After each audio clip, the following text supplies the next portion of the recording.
One of my partner is Nico Papa, and this for a CS318 architecture in the organization, learning task structured assembly language part 1.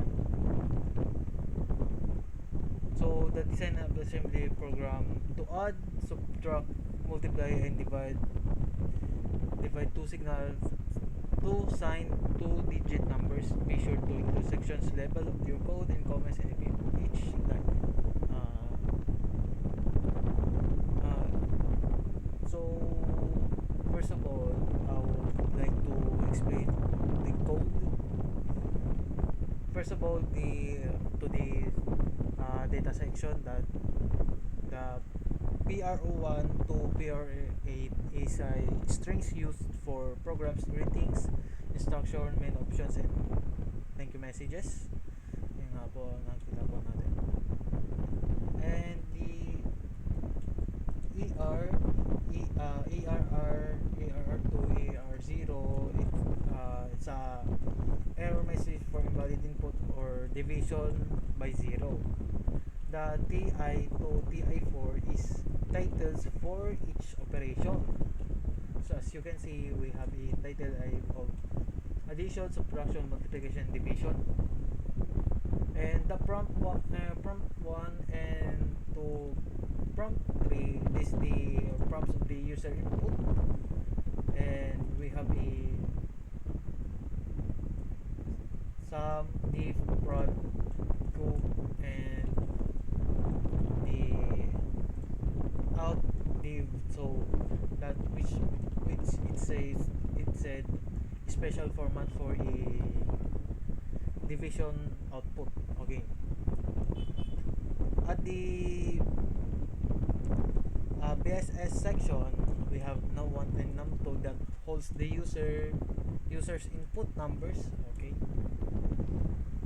And the choice that stores the user's operation choice, or whenever the prompt user select add, subtract, or multiply or division.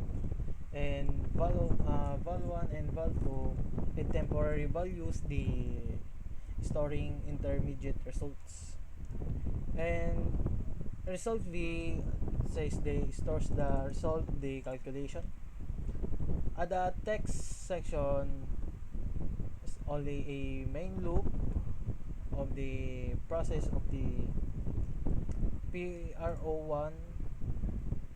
Dito po papasok yung main loop. Dito na yung papasok yung galing dito sa PRO1 to PRO8 or what. And dito sa printf, it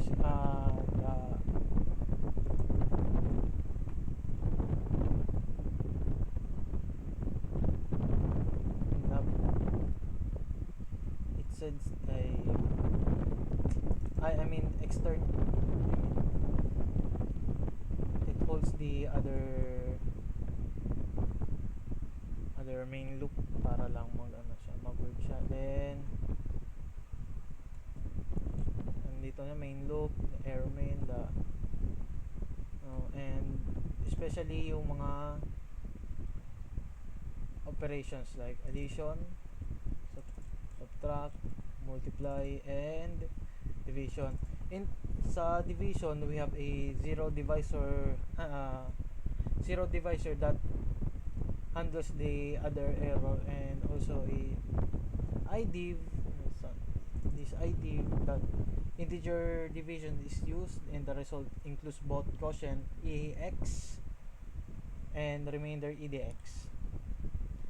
At the exit program, just a 0, and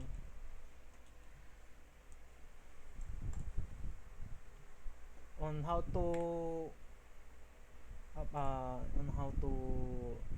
run this or display anything we needed to check to prompt this code. First of all, we open a command prompt. First of all, you need to allocate the file ASM file I mean. So let's allocate.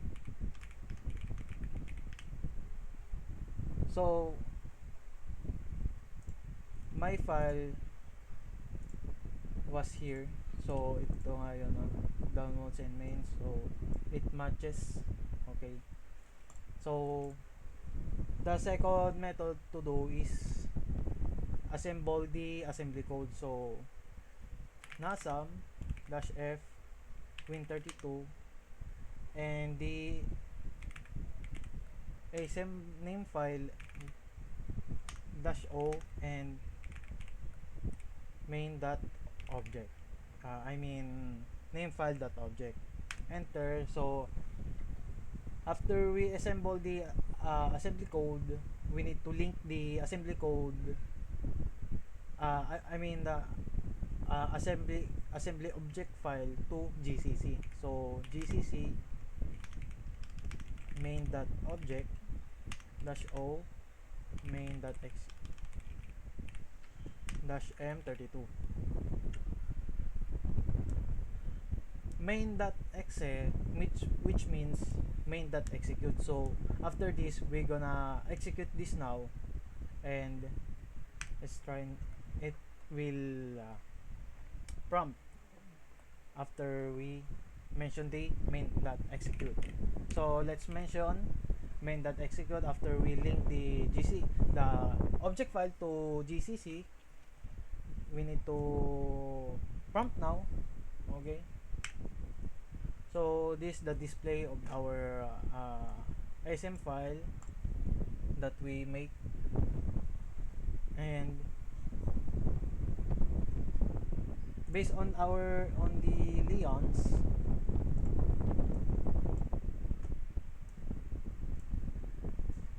we will follow the each example. So first of all, let's try this.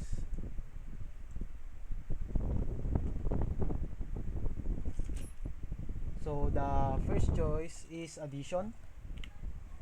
Let's click A1. So addition 75 and -50. It also resolves the exact result or total based on our example at Leon's. So second, we should try a subtraction with a error handling by its limit, numerical limit. So I mean output limit also whatsoever. So first number is enter choice subtraction, and enter a number 20 and 444. As you can see at this tutorial, we have to perform operation for two signed two-digit numbers. So which means the code was able to handle a two-digit number. So we have a three-digit number here. The display, it would be a error, or it will be error if the digit was 3 and not be followed at the instruction. So let's try. Input should be between -99 to 99. So the prompt will reset again by taking a first number. So let's try again. 20 and 44. So as you can see, it's the same result. The difference is -24, and the second example was already good for us, and that let's try a multiplication. Enter the first number in -5, -6. So as you can see, we have a product 30, and also product at our code 30. The next is division, the fourth. fourth example for us, 11 and 4, still the same. And other one, also division, but it handles the error, 10 and so as you can see, it you cannot divide by 0. Please enter again a valid divisor. So let's enter again, -9, and that's it. It's almost the same. And lastly, the exit.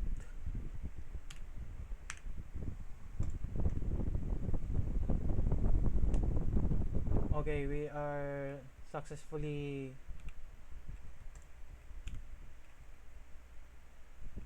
finished to our results, and that's all. Thank you.